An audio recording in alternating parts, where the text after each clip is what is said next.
Senhor, nós consagramos a Ti nessa manhã os nossos ouvidos, nós consagramos a Ti a nossa mente, a nossa percepção das realidades, a nossa cognição, os nossos pensamentos.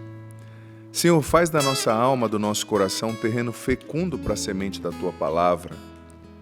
Retira de nós a agitação, a confusão mental e psíquica, espiritual, emocional, o medo de ouvir Tua palavra, o medo de se comprometer contigo.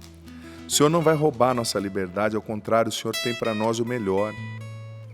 Fala conosco nessa manhã, Senhor.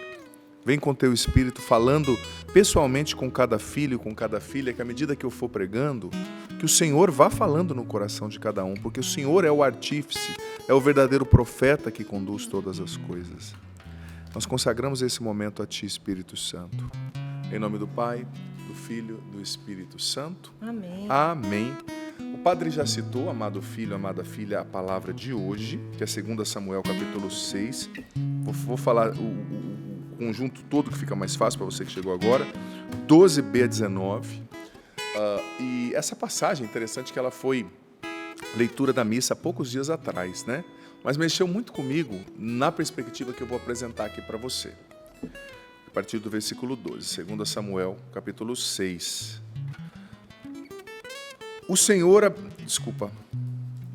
Davi, eu vou ler o versículo todo, depois eu explico. Quando informaram o rei Davi, o Senhor abençoou a família de Obed-Edom e todos os seus bens por causa da arca de Deus.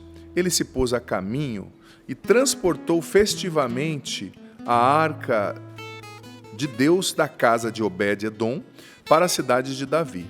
Cada vez que os carregadores da arca do Senhor tinham dado 6 passos, davam 6 passos, Davi sacrificava um boi e um bezerro gordo. Davi, cingido apenas com um efode de linho, dançava com todas as suas forças diante do Senhor. Davi e toda a casa de Israel conduziam a arca do Senhor, soltando gritos de júbilo e tocando trombetas. Ora, quando a arca do Senhor, pula o versículo 16, vamos para o 17, introduziram a arca do Senhor e depuseram-na em seu lugar, no meio da tenda que Davi tinha armado para ela. Em seguida, Davi ofereceu holocaustos e sacrifícios de comunhão na presença do Senhor. Assim que terminou de oferecer os holocaustos e os sacrifícios de comunhão, Davi abençoou o povo em nome do Senhor dos Exércitos e distribuiu a todo o povo, a toda a multidão de Israel, aos homens como às mulheres, um pão de forno, um bolo de tâmaras e uma torta de uvas. Depois todo o povo foi para casa. Palavra do Senhor. Graças a Deus. Filho, filha, eu gosto demais dessa citação e do momento que aconteceu ali. Veja bem, o padre vai explicar o contexto para então a gente mergulhar no tema que o padre quer propor nessa manhã. Você sabe que Davi tinha assumido o reinado sobre os 2 reinos, né? Judá, que estava ao sul, onde está Jerusalém, e Israel, que estava ao norte. Há pouco tempo, né?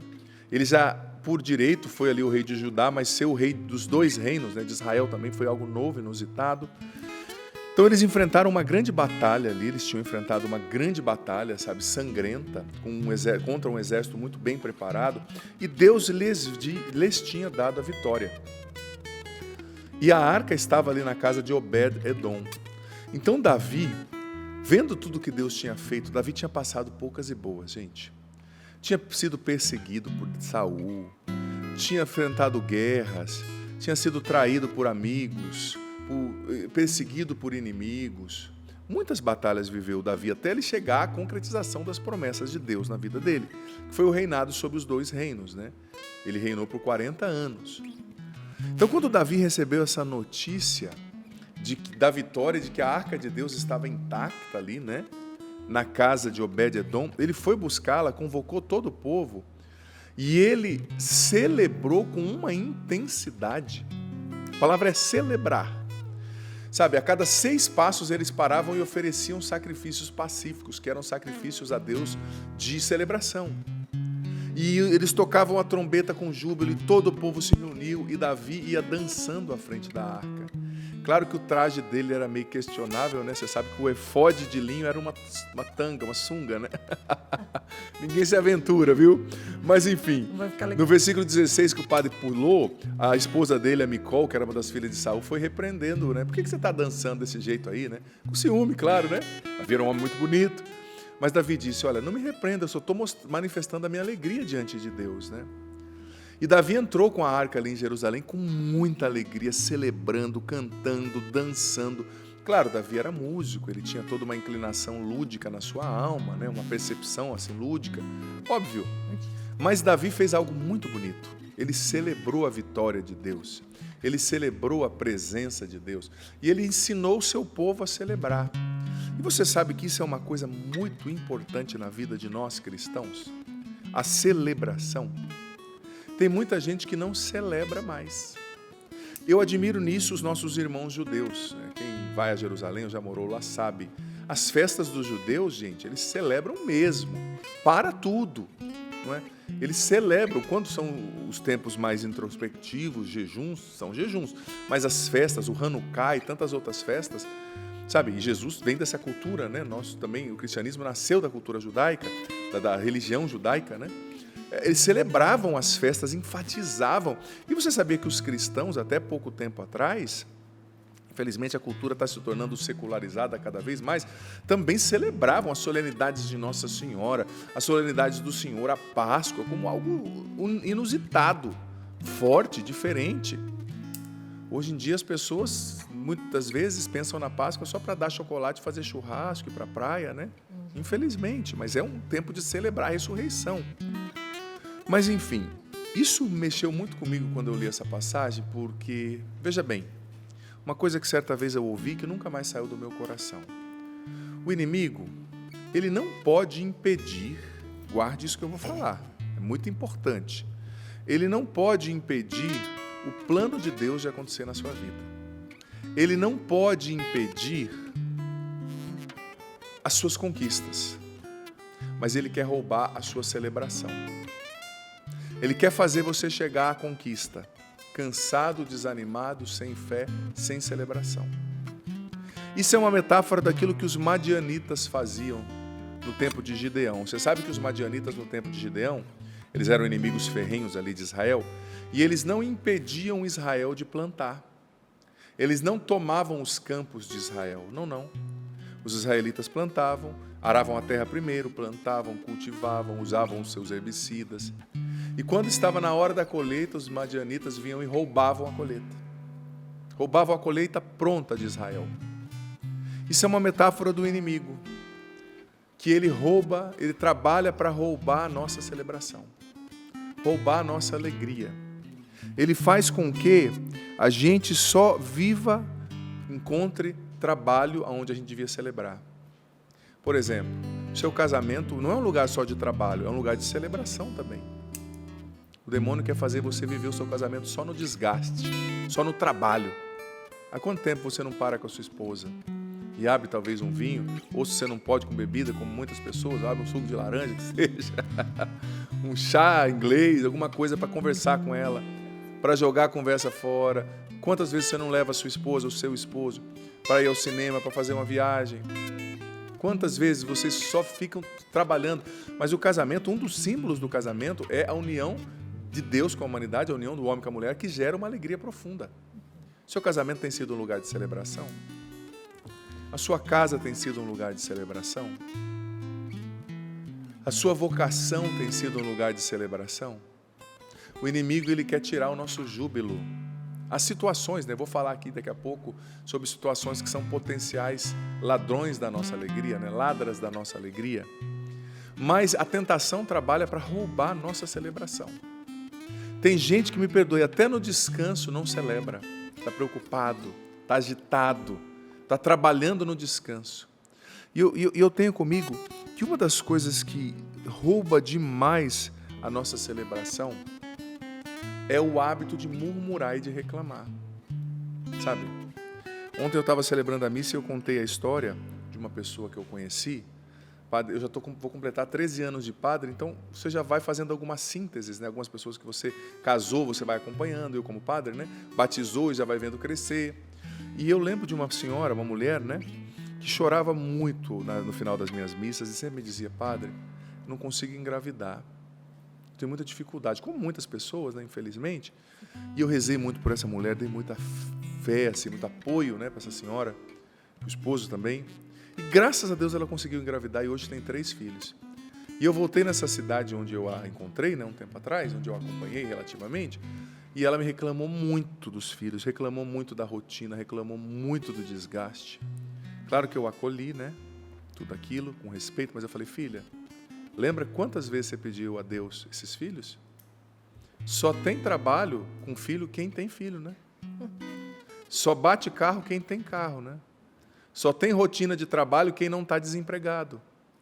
Né? Se você tivesse desempregado, você não, pai, eu tenho que acordar e ir para o trabalho.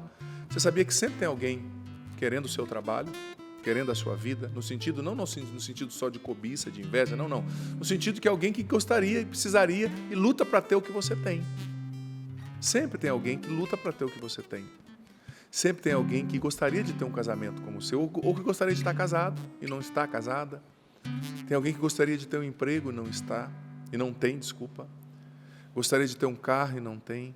Olha, eu tenho comigo que Deus só nos dá coisas novas e só abre novas portas quando a gente aprende a ser feliz com o que a gente tem e com o que a gente é.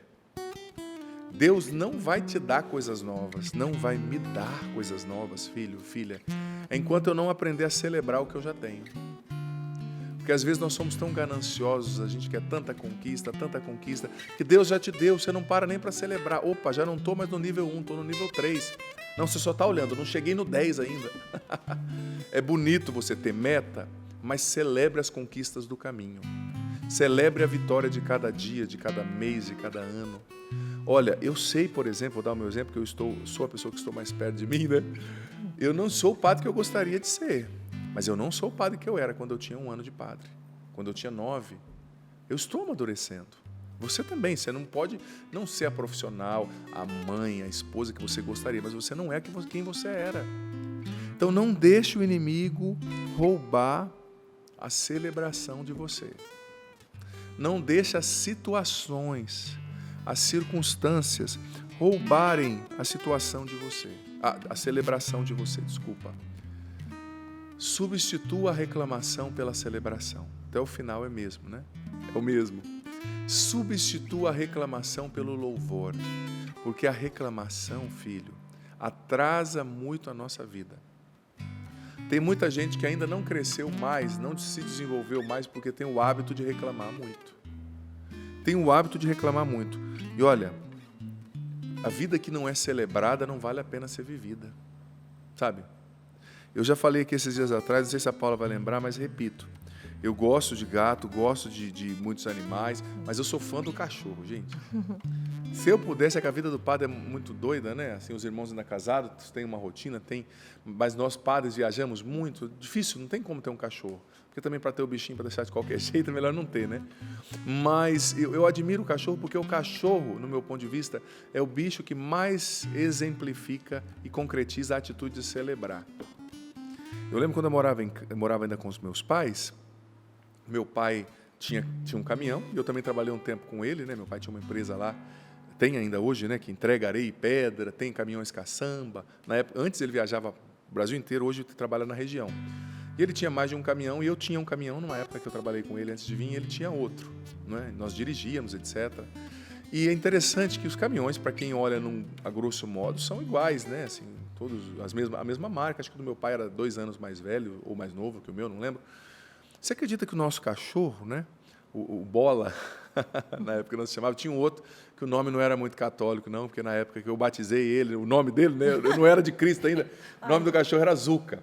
Zuca é pasta à base de crack, pra você ter noção, pasta à base de crack, era o nome do cachorro. Aí minha mãe não sabia, ela ficava chamando Zuca, Zuca, os menininhos da favela passavam olhando para ela e falavam: será que ela está vendendo? Tadinha. Né? Mas isso foi antes de Cristo, tá? Claro. Mas enfim, a Zuca durou muitos anos, eu me converti, ela acompanhou o meu processo. A Zuca foi no tempo que o padre era Zica, né? Pô, é isso mesmo. Boa, essa foi boa. Valeu.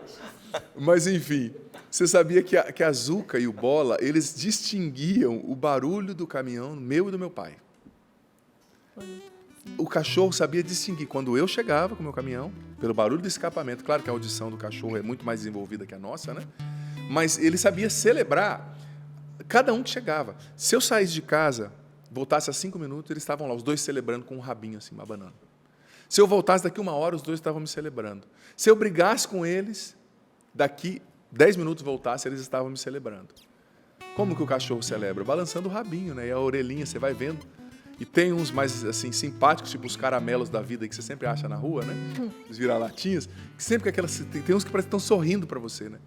Eles estão celebrando. Celebrando você, celebrando. Mas você bateu no cachorro, né? Às vezes a pessoa perde a paciência e bate no cachorro. Passa 10 minutos, ele não está nem aí o que aconteceu há 10 minutos atrás. Ele está celebrando a sua presença ali, né? Claro, às vezes ele sabe que você vai trazer comida, mas mesmo quando eu não trazia comida, os meus cachorros me celebravam. E a maioria dos cachorros são assim, com raras exceções, né? Eu acho lindo demais, porque, tipo assim, não importa o que aconteceu, o cachorro está celebrando. E a gente precisa aprender a celebrar, porque senão a vida fica muito pesada, sabe? Como eu disse, se você só tiver desgaste de trabalho em lugares nos quais você poderia e deveria ter celebração, vai ficar muito pesado. Eu digo para vocês casados, sobretudo os meus irmãos casados, o que mais destrói os casamentos é a rotina, a trois, né, do dia a dia, e também aquilo que é chamado, né, que o John Gottman, que é aquele PhD que escreveu o livro 7 Princípios para fazer o casamento dar certo, é a zona de conforto relacional, né? Ou seja, não celebra mais o outro, não se arruma mais para o outro. Claro, não é que você tem que estar como vestida para um casamento todo dia na sua casa, mas as pequenas coisinhas, porque quando você vai deixando as pequenas coisinhas, já não me arrumo mais para meu marido, se vem minhas amigas eu passo batom, faço chapinha, mas meu marido não, já me conhece mesmo, se quiser é isso aí. Opa, né? Não é por aí. Porque vai ficando, o desgaste vai chegando e a celebração vai indo embora. Então a gente precisa aprender a celebrar as pequenas coisas. E aprender, gente, a guardar a nossa alegria, a nossa celebração, independente do que aconteça. Porque tem gente que fala assim, padre, como eu vou poder celebrar se eu estou lidando com câncer, se o meu filho está na droga? Veja bem, você escolha, entenda que você não vai poder controlar as coisas fora de você e o que as outras pessoas fazem. Mas você pode controlar a sua abordagem, o jeito que você vê. Por mais que as pessoas errem com você e as coisas não estejam bem, você pode controlar como você vai reagir em cada situação. Ou você pode deixar aquilo amargar você, ou você pode reagir. Você pode reagir celebrando, você pode reagir celebrando a presença de Deus. Quando não tiver nenhum motivo humano para você celebrar, celebre a presença de Deus. Ele está com você, isso basta. Ele te ama, né? Talvez a pessoa com a qual você convive não vai mudar, sabe? Mas então escolha não deixar essa pessoa roubar sua alegria. Olha, as pessoas têm o direito de ter a opinião delas, né? Mas você tem o direito de ignorar a opinião delas. Sobretudo quando é uma opinião ruim. As pessoas têm o direito de serem amargas? Tem, mas você tem o direito de ser feliz. Então, filho, filha, aprenda a não guardar dentro de você aquilo que é tóxico. Tem pessoas que, me perdoem, são como um caminhão que vai se enchendo de lixo, de lixo, de lixo, de lixo. A hora que está cheio, elas têm que jogar em algum lugar. E elas jogam no primeiro que está perto. Em alguém que está no trânsito, em alguém que faz alguma coisa que as desagrada. Então, quando a pessoa jogar o lixo sobre você, diga assim, esse lixo é seu, não é meu. Não traga para dentro. Não assuma sobre você, né? E veja bem, tem muitas batalhas que aparecem no nosso caminho que não são batalhas ali para fazer com que nós cumpramos o nosso destino em Deus, mas que são apenas distrações do inimigo para roubar sua energia, para roubar sua celebração. Olha, eu digo para você, se você tivesse hoje, se eu tivesse hoje, 1 mês de vida, só 1 mês, se nós soubéssemos que tem uma doença terminal, eu vou viver 1 mês. Você sabia que muitas coisas que nos incomodam e chateiam no dia a dia não iriam mais chatear e não iriam mais incomodar? Porque nós iríamos para o essencial.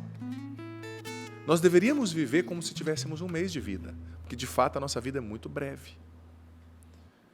E quando a gente olha o quadro geral da vida, tem muita coisa que te incomoda, que não é tão importante assim, são distrações do inimigo. São distrações para roubar sua celebração, para roubar a sua colheita. Você se esforçou, você plantou. Não deixe ele roubar a alegria da sua colheita. Essas distrações não vão contribuir com o seu destino. Não deixe ele roubar a sua alegria, que a alegria é o oxigênio da alma, gente. A alegria não é somente uma manifestação social. Ela tem que ser um modo de ser permanente, sabe? Um modo de ser permanente. E a gente precisa deixar certas coisas pequenas. Deixar que certas coisas pequenas não tenham mais esse impacto todo sobre nós, né? Eu me recordo, esses dias eu estava numa cidade no interior, bem no interior de São Paulo, quase divisa com o Mato Grosso do Sul, né? E eu viria no sábado à tarde, eu celebrei lá sexta, tive um evento grande, dormi no local e eu teria sábado à tarde um casamento perto de São Paulo. Então eu estava dirigindo, estava sozinho, eu voltei. Gente, e eu me estressei tanto no caminho, ali foi assim, Deus falando isso aqui para mim. Você sabe que a gente vive as coisas, tá? Para depois ensinar, aprende, né? Para ensinar. E eu me estressei tanto, sabe aquele dia que você está atrasado e tudo acontece? Gente lerda na sua frente, a pista a 120 por hora era o limite e a pessoa andando a 80, né? Aí às vezes você dá um sinal de luz e a pessoa pergunta, o que foi? Será que ele me conhece? Ai, que vontade de dizer amém, glória, né? E eu com pressa, gente, nossa, e tudo aconteceu. E quase fiquei sem combustível no caminho, porque eu esqueci de abastecer num lugar, os postos estavam longe um do outro. Não comi direito, com fome, você já fica mais estressado também, né? Quando com fome, se não era um dia de jejum ao qual eu tinha me programado para isso e tal. Desespero, cheguei chateado, irritado. A hora que eu pisei no lugar, eu vi. Não estava montado nada, não encontrei família da noiva, dentro do noivo. Eu falei, uai, será que eu errei o lugar? Aí a cerimonialista veio me dizer, não, padre, você chegou 1h30 antes, acho que o senhor errou. Ai, meu Deus. Errou aí no seu convite o horário. Eu, sério, ela é. Ainda bem que não errou o dia, né? É. Aí Deus disse no meu coração, tá vendo, né? Por que você fica tão desesperado? Olhe com mais atenção as coisas e viva, celebre o caminho. E diga-se de passagem, a viagem era para ser tão agradável porque a estrada era boa. Sabe, um dia gostoso, sabe, um dia nem muito quente, nem muito frio. Eu deixei o vento um pouquinho aberto, vinha aquele ventinho, fui ouvindo boa música, né? Podia ter escolhido o CD do Sapo lá, instrumental, né? Mas esse novo não tinha ainda, então na época eu não escolhi. Mas a próxima vez fica a dica, né? Aí eu cheguei agitado, estressado, e Deus falou no meu coração naquele dia. Parece que foi de propósito. Tem coisa que acontece, parece que eu fico até com vergonha de Deus. Ele já foi falando, tá vendo, meu filho? Tu talvez seja mais atento. E se vê que está apertado, saia antes. Mas curta, o dia estava tão bonito. Gente, eu fui lembrando que eu não me lembrava, fui me lembrando, entenda bem os verbos que eu vou usar, que eu não me lembrava de nada quase do caminho. Por quê? Porque ai meu Deus, eu estou atrasado, né? Talvez andei demais em alguns trajetos, você sabe que passando de 120 o anjo da guarda sai do carro, né? O meu ficou fora aí um tempinho, porque eu estava com medo, né? Imagina, um casamento. Mas claro, não fiz loucura, mas eu perdi a celebração por uma distração, né? Então, esse é um exemplo, tantas coisas na sua vida. Talvez você está agitado hoje, agitada, mas não devia ser assim. Você sabe que, falando dos ladrões da alegria, os principais ladrões da nossa alegria, são muitos, mas eu vou falar alguns, são as frustrações e as chateações, né? Os desapontamentos. Quando a gente acha que uma coisa tem que acontecer de um jeito e não acontece. Na verdade, a gente precisa ser humilde. Porque o que a gente acha não está com nada, tá? Com todo respeito. Deus pode fazer o que Ele te prometeu por outros caminhos. Ele pode te levar lá até o lugar onde você precisa estar por outros caminhos. Talvez você está falando, nossa, eu precisaria de 6 meses para chegar nesse caminho, nesse processo, nesse resultado, e não deu certo, filho. Quando Deus quer, Ele faz você conquistar em 15 dias o que você levaria um ano, tá? Quando Deus quer, Ele coloca as pessoas certas no seu caminho, Ele abre as portas certas, as coisas somente acontecem, sabe? Então, não deixe as frustrações, as chateações, os desapontamentos. Porque o que é uma frustração? Pô, eu queria chegar a tal hora no casamento e não cheguei. Tem um atraso. Claro, a gente tem que ser disciplinado, fazer a nossa parte. Mas são inevitáveis as frustrações, os atrasos, as chateações. É ou não é verdade? São inevitáveis. Você com criança, né, pequena, às vezes você planeja uma coisa e não acontece. Você que queria passar no vestibular nesse ano e não passou. Olha, eu tenho comigo uma coisa. Esses dias uma pessoa me disse, padre, tal pessoa conquistou tal coisa, e eu não conquistei, eu estou trabalhando para isso, eu vejo que já era hora de eu conquistar. Você viu que já era hora de conquistar, mas Deus ainda não viu, né? Se Ele tivesse visto, Ele tinha te dado. Então não é a hora, espera. Essa experiência de hoje vai te fazer sustentar o peso da bênção de amanhã. Se Deus não te preparar, não exercitar os músculos da sua fé e das suas virtudes, você não vai suportar a bênção que Ele vai te dar amanhã. Porque toda promoção, toda conquista traz consigo um novo nível de provações, um novo nível, sabe? Nós que somos padres, os músicos, os cantores, os evangelizadores, você sobe um nível no seu ministério, digamos. Mas vem provações, vem chateações, mais pessoas que você vai ter que ajudar, atender. Então Deus está preparando você, sabe? Então se atrasou, se chateou, não deixe isso roubar a sua celebração. Não deixe isso roubar a sua alegria. Talvez hoje você mesmo. Você está lidando com chateações, com frustrações. Até uma pessoa pisou na bola com você, o teu marido te traiu, foi embora com a sua melhor amiga. Ontem eu ouvi uma história assim no Pra Ser Feliz, né? À noite, pela TV. Calma, eu sei que é duro, eu respeito o seu sofrimento, mas olha, isso não tem que sepultar a sua vida e nem a sua alegria. Se a pessoa escolheu te abandonar e te trair, o azar é dela. Você é uma pessoa maravilhosa e você vai provar para ela com a sua vida o que ela perdeu. Não ficando triste, não comendo 15 quilos de chocolate por mês, mas se cuidando, dando a volta por cima, trabalhando, sendo uma pessoa de Deus, honesta, que vai ter muitas conquistas na vida, sabe? Então, as chateações, as frustrações são ladras da nossa alegria. Outra coisa que muitas vezes rouba a nossa alegria, pessoas difíceis, né? Mas elas roubam a nossa alegria porque a gente deixa, sabe? Porque a gente deixa. Eu já falei, repito, pessoas que estão carregando o lixo, o entulho, e a gente vai assumindo aquilo que elas descarregam sobre nós. Então, pessoas difíceis sempre vão existir. Pessoas que não nos compreendem, pessoas que não nos celebram. E tem pessoas que é assim, elas estão te criticando. Aí você muda e faz o que elas querem, elas vão continuar te criticando, porque elas querem te criticar, elas não querem que você seja feliz, elas não querem te entender, elas querem te criticar. Então, você não tem que dar atenção a todo mundo, você não tem que... E outra coisa, tem gente que acredita na mentira de que todo mundo tem que aceitar você, todo mundo tem que te celebrar. Tem pessoas que vão morrer, gente.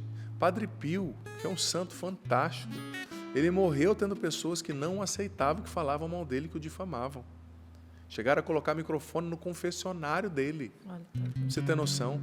Para pegar ele falando de encontros com mulheres, né? Olha só, um homem santíssimo, um homem santo, né? Que tinha os estigmas de Cristo. Se aconteceu isso com o Padre Pio, imagina comigo e com você. Tem pessoas que não vão te entender. Outra coisa, tem pessoas que estão dispostas a te entender mal. Se você tem uma iniciativa boa, elas vão te entender mal. E o invejoso, ontem o programa Pra Ser Feliz, o tema foi sobre como se blindar da inveja, eu falava disso. O invejoso, ele tem duas armas, a fofoca, que vem sempre ligada à mentira, e a calúnia, como aconteceu com Santo Estevão. O livro dos Atos dos Apóstolos diz que eles não podiam resistir à sabedoria com que Estevão falava. Então, apedrejaram, vamos exterminar, vamos caluniar, né? Então, não deixe pessoas invejosas, pessoas pesadas, frustradas, amargas, sabe, roubarem a sua alegria. Outra lada da alegria, sabe, que infelizmente ataca muitas pessoas. A amargura, foco negativo nas coisas. Tem pessoas que por temperamento, por educação, eu respeito você, não estou julgando, mas tem uma tendência à amargura e ao foco negativo, né? Trabalhe isso é muito ruim. Isso te faz andar para trás. Isso não deixa você conquistar tudo que Deus queria que você conquistasse, tinha preparado para você. Talvez você está vendo a sua vida hoje, vendo só o negativo. Mas fulano me abandonou. Te abandonou, mas você está viva. Você está trabalhando. Seu filho tem trabalho, mas você tem a oportunidade, está dando trabalho, mas você tem a oportunidade de ter mãe. Ser mãe, talvez você tenha um outro filho que está te dando alegria. Mas o que dá trabalho parece que suga a nossa energia e a gente não celebra os outros que dão alegria, que são tranquilos, né? Sabe? Então, cuidado com o foco negativo e com a amargura. Outra ladra, sabe, da nossa alegria. A falta de vida espiritual, falta de oração. Porque a alegria, sobretudo, é dom do Espírito, é carisma do Espírito Santo. Se você não reza, se você não tem intimidade com Deus, amizade com Deus, vida espiritual, você fica sem alegria. Porque a alegria não é só sua, não é positividade, não é otimismo somente, é um dom de Deus. São Paulo escreveu a carta aos Filipenses, dizendo, ordenando, repito, alegrai-vos sempre no Senhor, repito, alegrai-vos, quando ele estava preso na cadeia. A carta do cárcere. E ele diz, alegrai-vos, ordena. Por quê? Porque a alegria de Paulo, dos santos, não depende das circunstâncias, depende do Espírito Santo trabalhando no coração deles. Então, seja um homem ou uma mulher de oração, um homem ou uma mulher do Espírito, porque a alegria é dom do Espírito Santo, sabe? Outra coisa que rouba a nossa alegria, a culpa, né? O acreditar nas acusações do inimigo. Quantas pessoas tristes porque não se perdoam. Perdoe-se, confesse-se e vá para frente. Busca a confissão, Deus te perdoa. Outra coisa que rouba a nossa alegria, não precisa nem dizer, né? As preocupações e a ansiedade. Eu escrevi no meu livro, A Libertação da Mente Ansiosa, o quanto a preocupação e a ansiedade roubam a nossa celebração. Deus te deu uma conquista e você está preocupado com a próxima batalha. Meu irmão, a próxima batalha é amanhã. Celebra a vitória de hoje. A próxima batalha é mês que vem. Celebra a vitória de hoje. Terminou uma bateria de quimioterapias agora. Celebra esse fato, esse passo. Depois vão vir as outras quimioterapias, entendeu? Outra coisa que rouba a nossa alegria, a ingratidão. Uma pessoa ingrata é sempre sem celebração, é sempre infeliz, é sempre não alegre, sabe? A pessoa ingrata, ela é uma pessoa chateada e chateante. Vou usar o verbo assim, né? Nada tá bom para ela, nada, né? Então, não deixe nada roubar sua alegria. Não deixe nada roubar, sobretudo a ingratidão. Seja grato. Você sabe que a alegria, gente, ela nos deixa até mais bonitos, né? Uma pessoa grata, ela é mais bonita. Pode faltar os dentes, mas dá um sorriso, vem uma coisa de dentro, sabe? Não, seja uma pessoa grata. Grata às pessoas, grata a Deus, grata por tudo que você já conquistou, grata pelo que você ainda vai conquistar. Todos nós temos motivos para sermos gratos, todos. Olha, hoje eu já tenho tantos motivos para ser grato a Deus. Você também. Nesse novo ano, olha, Senhor, eu te agradeço, porque esse 2024 vai ser uma bênção. Eu vou superar limites, eu vou ser um padre melhor, os meus irmãos vão crescer, eu vou me tornar mais santo, que é a meta da minha vida. Falando nisso, mais um último ladrão da alegria, o pecado. Quem vive no pecado, quem vive em estado de pecado mortal, não se confessa, não se arrepende, é alguém que não tem alegria. Pode ter euforia, pode ter momentos de exterior manifestação ali, de um contentamento, mas não tem alegria, porque a alegria é fruto da amizade com Deus, da obediência a Deus, da santidade, né? E veja bem, alegre-se, celebre o que você tem, celebre o que você é, celebre até as perseguições, porque eu vou dizer para você, se você olhar na Bíblia, você vai perceber que até as perseguições, elas são um instrumento de Deus para te levar onde você tem que estar. Por exemplo, os irmãos de José do Egito que o perseguiram e o venderam como escravo. Eles estavam ali indiretamente cumprindo um desígnio de Deus. Eles estavam indiretamente cumprindo uma ordenança de Deus, um desígnio. Porque se não fosse os irmãos terem vendido José para o Egito, José não estaria no palácio do faraó quando aconteceu a fome e os israelitas teriam morrido de fome. A família de José teria morrido de fome se José não estivesse lá no palácio do faraó como vice-governador, como administrador dos grãos do faraó. Então até a sua perseguição, essa pessoa que está te perseguindo, que te faz sofrer, ela é um instrumento de Deus para te levar onde você tem que estar. Seja santo, não pague o mal com o mal, não pague a amargura com a amargura, não pague o xingo com o xingo. Seja diferente, não absorva o veneno dos outros. Celebre no ponto que você está. Celebre hoje, Deus está contigo. Celebre o ar que você respira. Celebre o caminho. Como eu falei na minha ida para o casamento, eu não prestei atenção. Que caminho lindo, estou com vontade de fazer aquela estrada de novo. E que dia precioso que Deus tinha me dado. Nossa. Enfim. Senhor, nós te agradecemos por essa palavra tão libertadora para muitos nessa manhã, para muitas. Senhor, arranca do nosso coração, pela ação do Espírito Santo, as raízes de amargura, as raízes de tristeza, as raízes de mágoa. A mágoa é outra ladra da nossa celebração, da nossa alegria. Vem, Espírito Santo, agir poderosamente em nós que estamos aqui, em quem está em casa. Vem, Espírito Santo, nos libertar, nos curar. Vem, Espírito Santo, encher o nosso coração de júbilo, de celebração, de louvor. Dá-nos a alegria que é um dom teu, Espírito de Deus.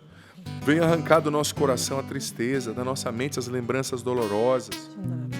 Quantas pessoas amarguradas, quantas pessoas nesse momento só focadas no negativo, só focadas no que não deu certo. Vem, Espírito Santo, muda o nosso olhar. O Espírito Santo está tocando agora. A imagem que o Senhor me dava era de uma pessoa afundada assim num lodo. Mais da metade do corpo da pessoa estava afundada nesse lodo. E alguém estendia a mão, tirava essa pessoa desse lodo e jogava um jato de água sobre essa pessoa, limpando. É o que o Senhor está fazendo agora. Você estava muito amargo, muito negativo, negativa, mas o Senhor te tira desse lodo. E te purifica, te levanta para que você celebre o que Ele já está fazendo, que você não estava vendo, porque você só estava olhando o negativo. Outra ladra da nossa alegria, Senhor, ladrão da nossa alegria é o vitimismo.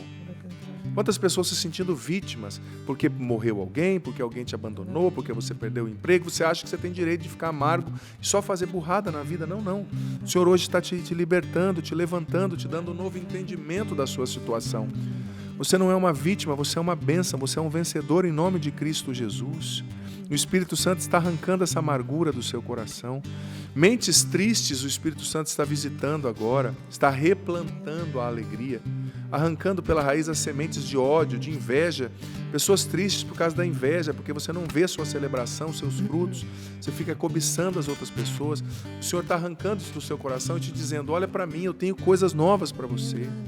Vem, Espírito Santo, nos liberta, nos batiza, nos encha nessa manhã, Espírito Santo. Faz em nós a tua obra, nós precisamos de Ti.